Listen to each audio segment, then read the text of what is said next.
Welcome to OkState Daily. Casey Porter here. So glad you decided to tune in, fans, today. What a special guest we have joining OkState Daily. The pitcher of the year in the Big 12. Been wanting to catch up with you, Ruby Meylan, for a long time. What an honor. Massive respect. Thank you so much for everything you did for Oklahoma State. Of course. Thanks for having me on. I'm excited. Okay, first of all, I got to back up. Braden Smith was one of my favorite human beings of all time. Not just baseball players, human beings of all time. He's like the most boring person of all time, but he's awesome. Yes. So you guys both grew up in Omaha, didn't know each other, is that correct?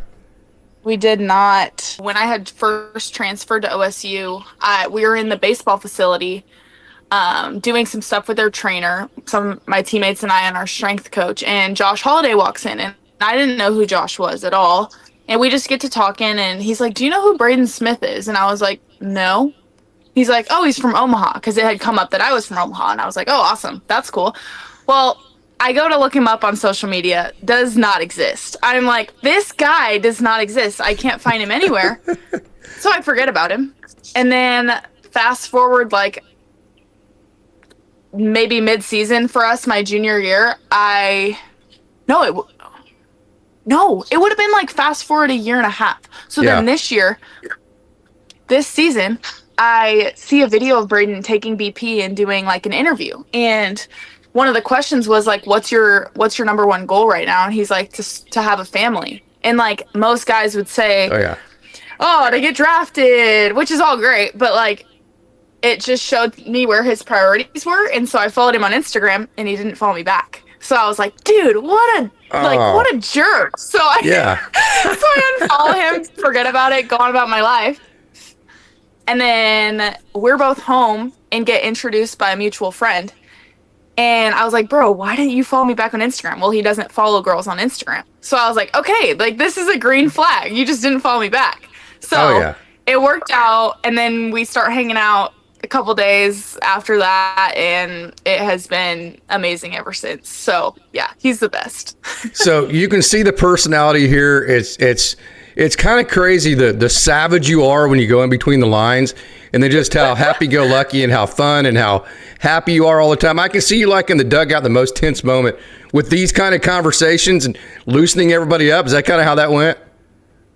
Oh yeah, for sure. I'm trying to just not make the moment. I was never trying to make the moment bigger than it was. So just trying to have fun with my teammates and keep the moment small. That was kind of my specialty. Just keep everyone calm. Oklahoma City is obviously the goal for softball every year, and didn't make it this year, but you were Big 12 Pitcher of the Year, and I know you would rather have a College World Series experience, but still, having said that, Big 12 Pitcher of the Year, that's a really cool thing. Oh, yeah. I mean, I've been in the same conference my entire career as Nyjah Kennedy, and obviously she's one of the greatest to ever play our game. And so to receive that honor this year was super special. I felt like I earned it. I mean, in my opinion, I was the best pitcher in the Big 12 in conference play, and that's what the award is. And so I felt like I'd earned it. There was obviously some drama with that, but our fan base and my teammates and my coaching staff totally had my back. That was nothing wrong with Nyjah, or it was a fault on the Big 12, and that was their thing. But I still obviously am super proud to receive the award, and if I'm going to share it with anyone, I'm super proud to share it with her. So much respect to her. And yeah, I think the Big 12 obviously got some shade for that. So Coach G took care of that.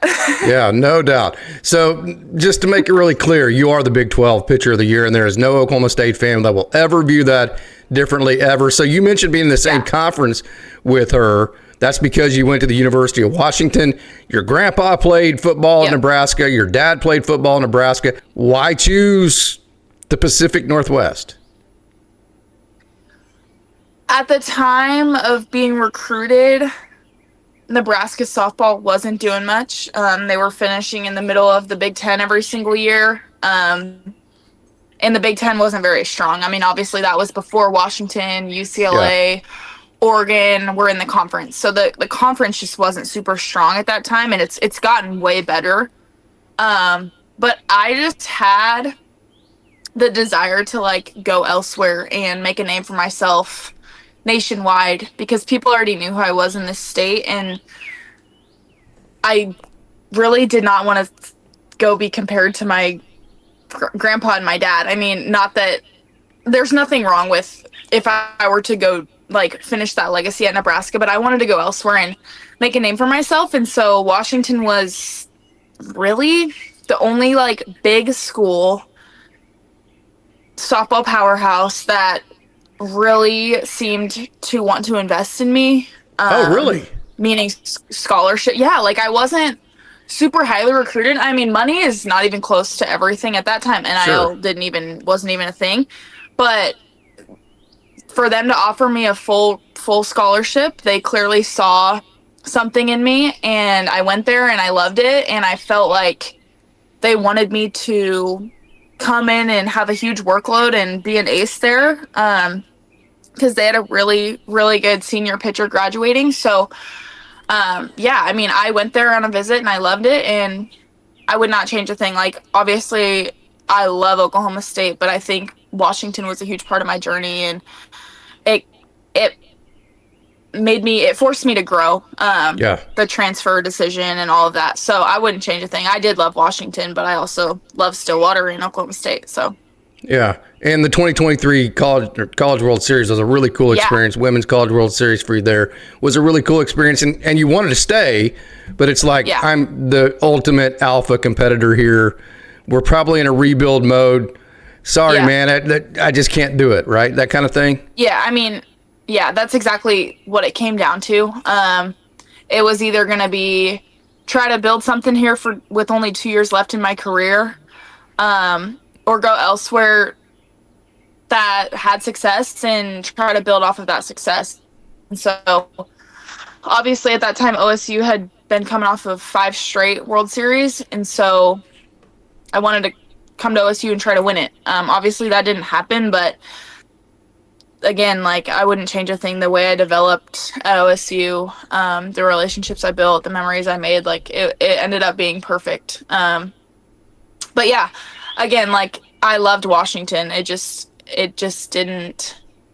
wasn't a great fit for my last 2 years. And also I was coming off a tough year. Like, my sophomore year was not a good year for me. I did not get better. My stuff was really not good. Like, I was super flat. Didn't have command. I just didn't get better. And so hitters get better. You have to develop every year of your career as a pitcher, or you're going to get eaten alive. So it was the best move for me, and I'm super glad I made it. Yeah, so you have that mentality, just give me the dang ball. I mean, you want the ball at every single moment. You have definitely that alpha in you. So how did you kind of weigh that with, okay, this is a lot. I mean, I'm having to throw all these complete games. I'm having to throw twice on a weekend. There's no margin for error. How did that kind of go for you in terms of both sides of that? Yeah, I think, obviously, I've said before, like, this year was, in terms of pitching, the hardest year of my career. Yeah, right. Everyone's talking about it, but the hitters right now are insanely good. Yes. And the zones are way too small. I mean, I'm just being completely honest. Like, the top half of the zone is eliminated. Like, it just doesn't exist anymore. Which you need. Yeah, which I need. As a vertical movement pitcher, I need the top and the bottom. I don't need side to side as much. I need top and bottom, and I didn't get that, which was fine. You have to adapt. Like, that's part of the game. But I think, obviously it was hard, but I think the amount of innings I had, like, it forced me to be really good for a really long time, because I had to pitch well in order for us to win. Like, that was our only, like, our hitters were doing their jobs, our defense was doing their jobs, but in order for us to win, I had to not give up runs. So it forced me to be really good and learn new things about myself, learn new pitches, learn new mental things. So it was really awesome. Like, I took each game as like an opportunity to learn something new about myself. And then I think we all saw, like, I continued to just get better. No doubt. Throughout the year, until obviously the end. To be honest with you, I ran out of gas. Like, I couldn't feel my pitches. So that's what it came down to. But I look back at this year, and obviously it sucks to end the way it did. Like I couldn't even watch the national championship last night.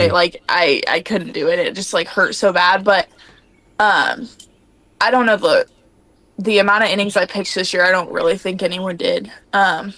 In Power 4 at least. Like I'm really proud of the load I carried. It wasn't always perfect, but I think I did a really good job with what opportunities I was given.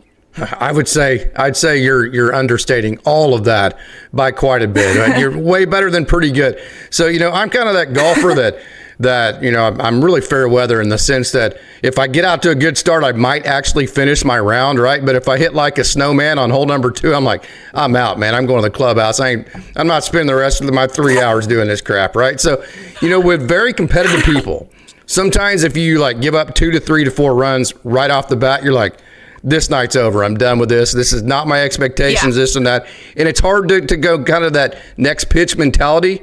I think that's what I'm the most proud of you, is that you figured that part of it out. Would you agree with that? Yeah. Yeah, I mean, I had to figure it out. Like, there's obviously going to be days where it just doesn't go your way. And like I said, in order for us to win a game, my job was to keep us in the game. And so the game that really, like, comes to mind is the Arizona game 3 on that Sunday. I gave up 4 runs in the first. I think gave up some hits. We made an error. It was just not pretty. 4 runs, and I come back in and they're like, all you have to do is keep us in this game. Yeah. And I was like, okay. And we score 4, and I was like, all right, we're good. It's a 0-0 ball game. I'm tired. That was the week I had pitched against OU, and then the 10 innings against Arizona on Friday night.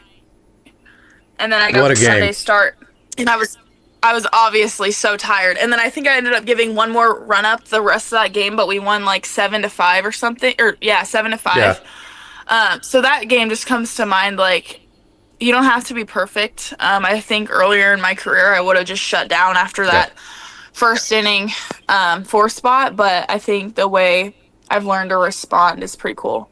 Yeah. Okay, so I think I have this right. I get confused. I'm a little older, but with all the extra inning games and this and that, I think it was 22 complete games. Is that correct? I think you're right. It's something like that. I haven't really looked at my stats fully yet, but I think it was something like that. So strikeouts, which, being a vertical pitcher, both to the top and the bottom of the zone, that's a strikeout scenario. You're trying to get above swings. You're trying to carry the bottom of the zone and get hitters to not swing at that and kind of carry that, if you will. So that's a strikeout setup. Strikeouts are tokens. They take a lot of pitches. You knowing that you probably were going to have to go the entire route, how did you mesh those two together, knowing you needed to probably strike out quite a few, but at the same time, you still need to economize? How'd that work? I mean, actually, if you look at my numbers, I've probably had the most strikeouts per year this year, like a career high in strikeouts, but my innings pitched were so high. I think my strikeouts per 7 was actually my lowest. Oh, okay. Okay. Yeah, but I think it was a blessing because I was able to get people out in 2-3 pitches. I think strikeouts are really good when there's people on base. But if I have a clean inning and you give me 3 ground balls or 3 pop-ups, I will take that all day. Strikeouts are fun. They're flashy. It's fun to do my little scream when I get someone out. But I would much rather have like a 4 or 5 strikeout game with 10 ground outs. So I think it just depended on the day. There were some games where I don't know what my high was this year. It was only 9 this year. I think those 9 strikeout games, I think I probably had 3 or 4 of them. Those games, usually my rise ball was working really well. And then every other game that I just had maybe 5 to 7, it was a lot of ground ball outs produced by my drop balls. So, it was just a balance of what was working that day, and whatever outs we needed, I tried to produce those. So you mentioned you weren't happy with the way that you didn't feel like you improved your last year there at Washington. So take us through, physically, pitch mix, execution-wise, maybe sequencing, the improvements that you made while you're at Oklahoma State, and then maybe mentally how you felt like you grew there. Okay, so this is actually funny. If you look back, you could go watch my film from my sophomore year and you'd be like, oh my gosh, the ball is not moving. Yeah. we looked back, my pitching coach and one of our grad managers looked back at my numbers from my second year at Washington, and my drop ball dropped like 3 to 5 inches. And when I got to OSU, it was about 3 to 5, and we got it down to 15. Oh, So okay.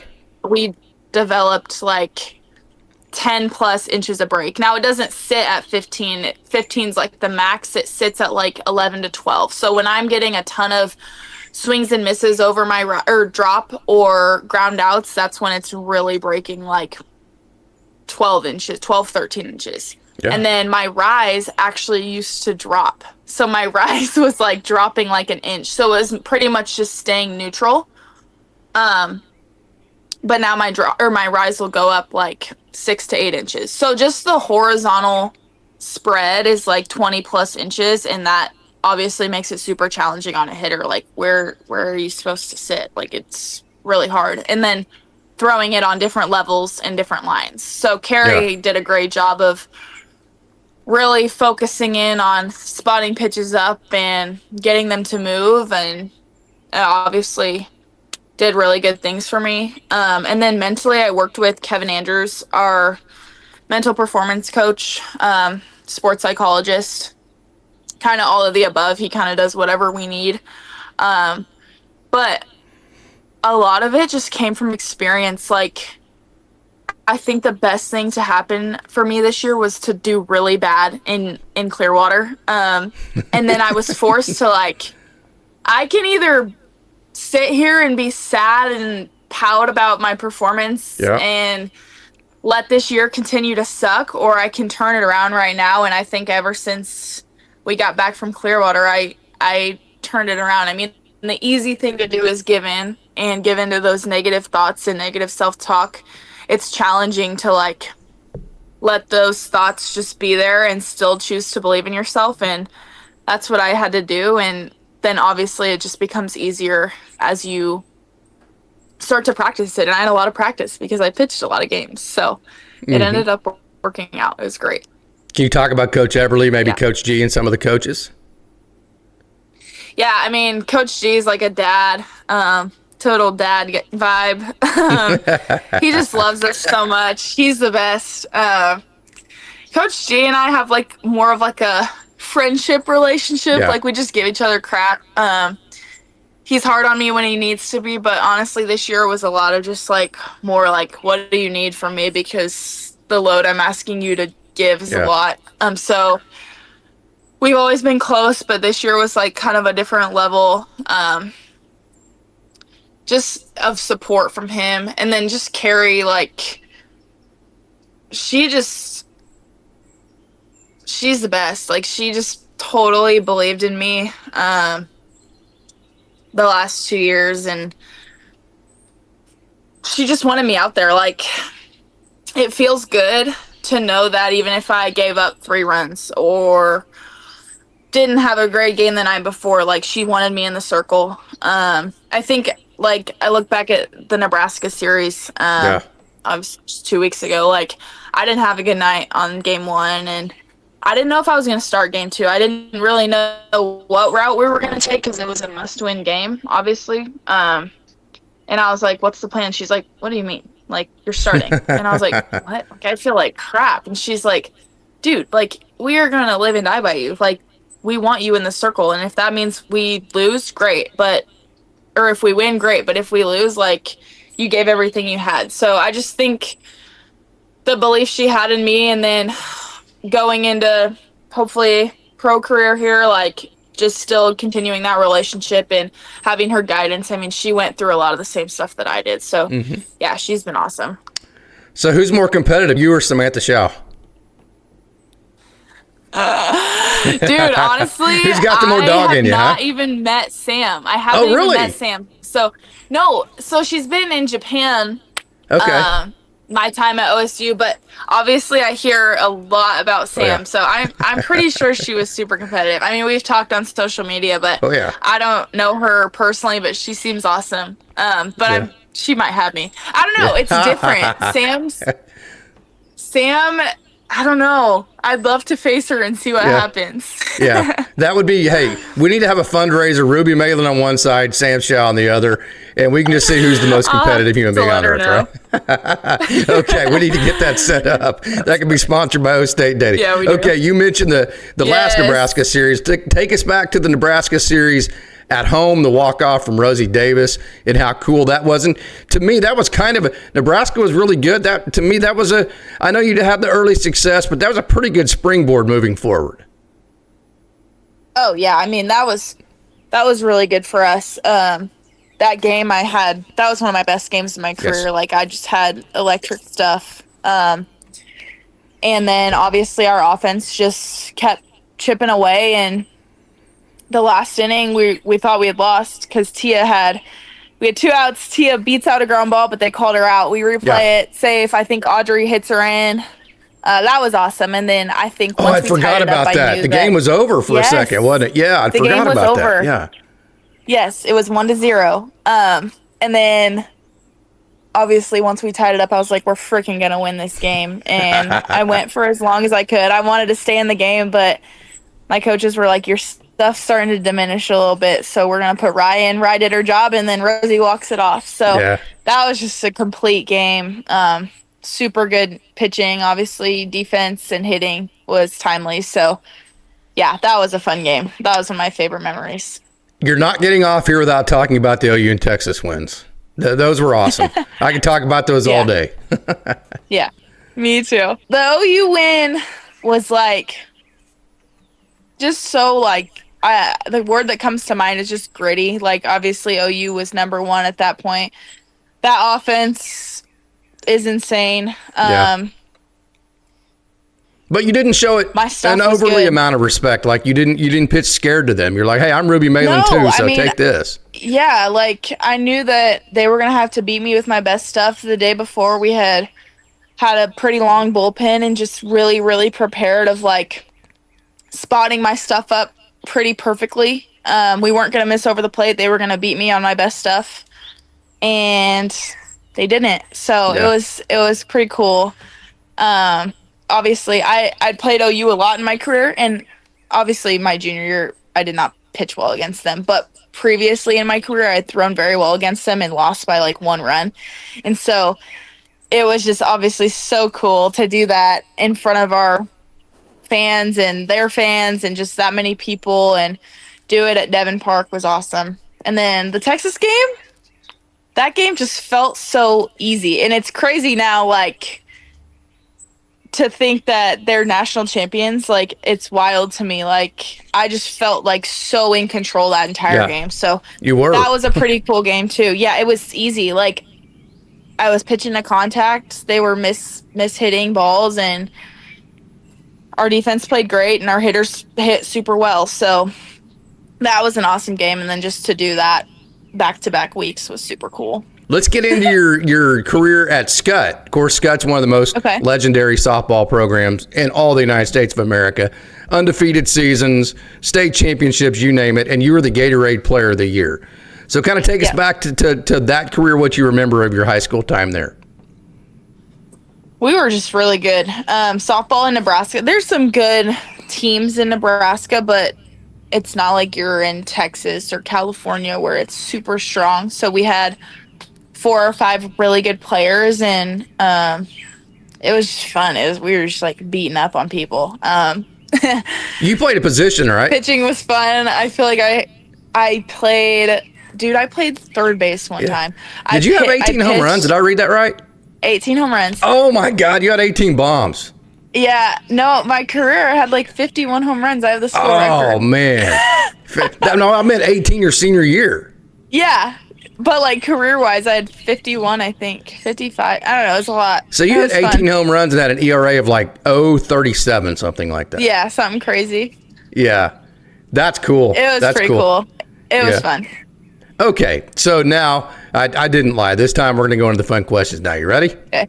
Yep. Okay. Other than your dad and grandpa, who was your favorite athlete growing up? Tom Brady. Oh, really? Why is that? The way he treats the game. He's just a pro. He obviously like didn't he was like underrated his entire Yeah. career, and then he got an opportunity and he made the most of his opportunity and continued to be the greatest of all time. But the thing that he did differently was the way he took care of his body. Yeah. That really inspired me with his eating, sleeping, exercise. Like everything he did was for football, and he like Yeah. dedicated his entire life to a game. Which maybe that's good, maybe that's bad, but it inspired me to treat softball like that, and it worked out for me. So Tom Brady. Okay, so which teammate that you played with this last year would make the best coach someday? Ooh. Madison Hoffman is going to be a good coach if Nice. she decides to coach. Nice. She is a believer. Like, she believes in every single person on our team.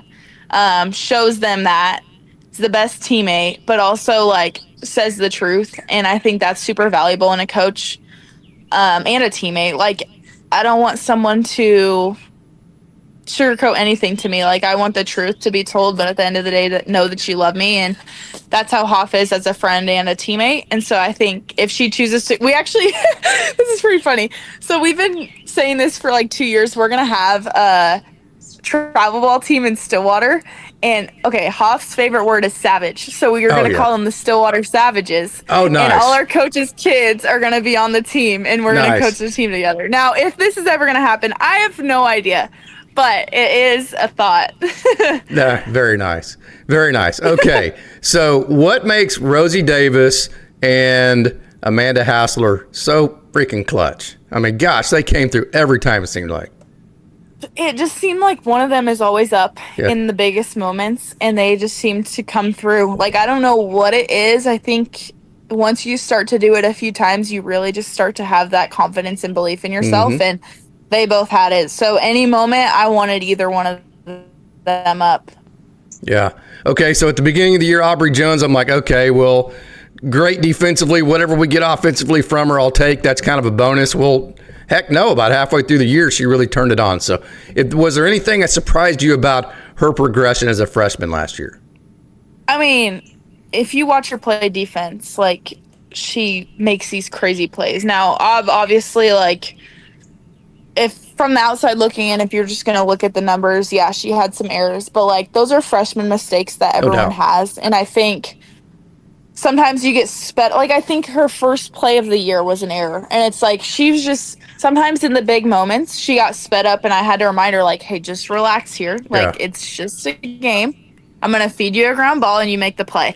And so if you look at the numbers, it's like, oh, well, she made, I don't know how many errors. But, like, if you watch her play defense, she makes the most insane plays, and she looks so smooth doing it. So I think she is going to just continue to get better and better and better. And same with hitting. I think once she really starts to, like, buy into it's not travel ball and not every pitcher is just going to throw it over the plate, the ball is moving, Aubrey's going to be so good. She has a chance to be an All-American. She's probably going to be a 4-year starter for OSU. So, I mean, I'm proud of her growth. Yeah, she's just a baby. Like, in some of the big moments, I just had to be like, oh, calm down. Like, I got you. Right.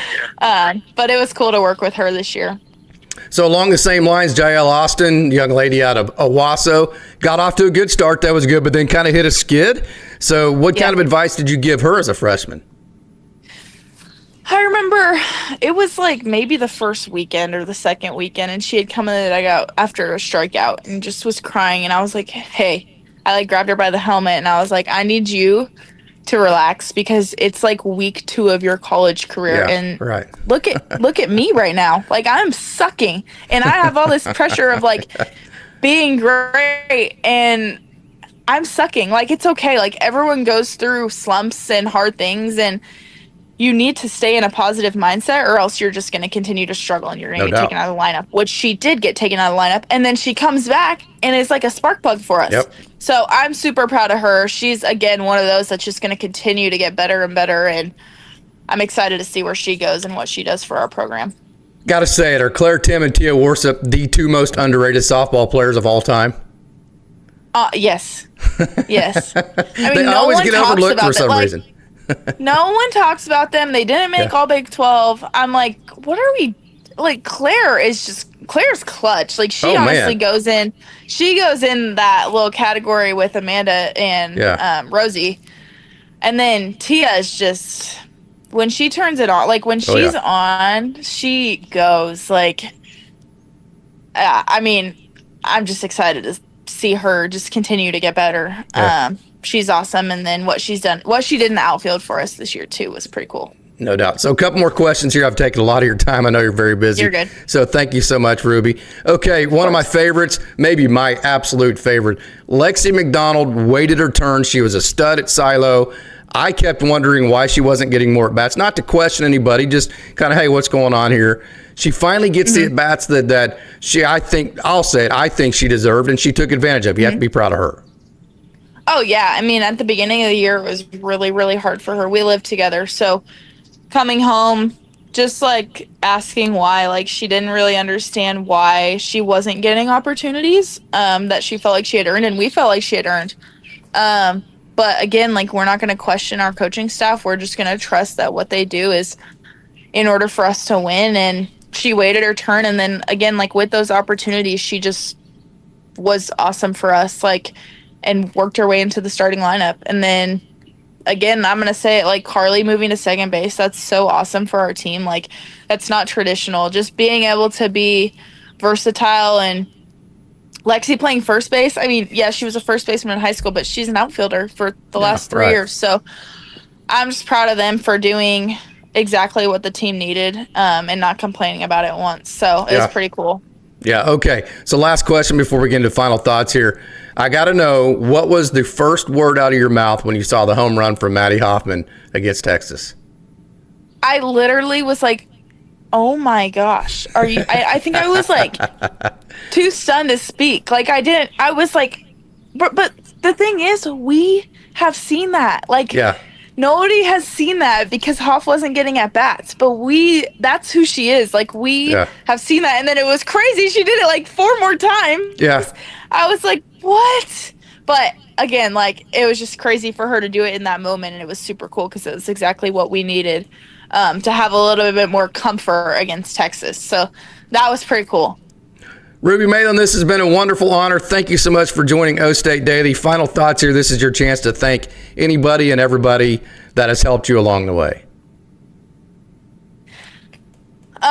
Just to our fans, everyone in Stillwater, and everyone who came to our games or watched or anything. The way you guys have like taken me in and cared for me and loved me is pretty special. No one ever talked.